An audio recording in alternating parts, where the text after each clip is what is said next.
Lepas tu, itu dia. And now kita nampak Zebek betul-betul berdiri depan Imu. Hey, Villain in the Red King. Kau tengok Zebek cool gila. So thou art the one, Davy Jones.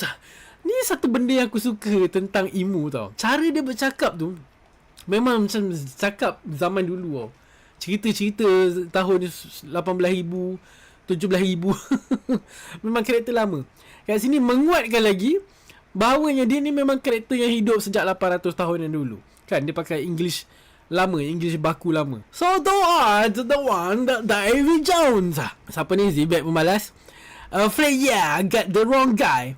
I never even met the man. Lepas tu, that is precisely why your wretched ilk must be expunged from the annal of history.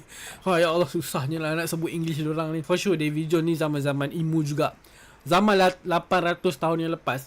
Dia lebih kurang macam apa yang aku cerita sebelum ni, aku buat review yang kemungkinan besar Davy Jones dengan Joy Boy ni mungkin orang yang sama, ataupun at least Davy Jones dengan Joy Boy ni datang daripada era yang sama. Mesti. Macam mana Imu benci dengan D, macam tu jugalah Imu benci dengan Davy Jones. So mungkin diorang ni berkait lah. Imu cakap kalau golongan Davy masih hidup, dunia dia takkan lengkap.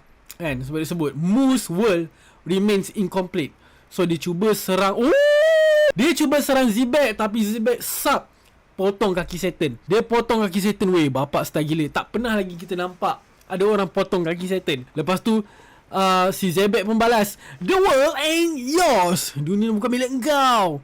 Lepas tu kita nampak Marine kat situ. So, budak-budak Marine ni cakap lah kan, yang Rocks ni, Zebek ni nak pergi serang Satan. So Rear Admiral, macam mana ni, kita nak tolong ke apa? Lepas tu dia pun tak tahu nak buat apa, tapi Garp menyampuk kat situ. Damn right we should. Move it. Wait. Garp masuk campur.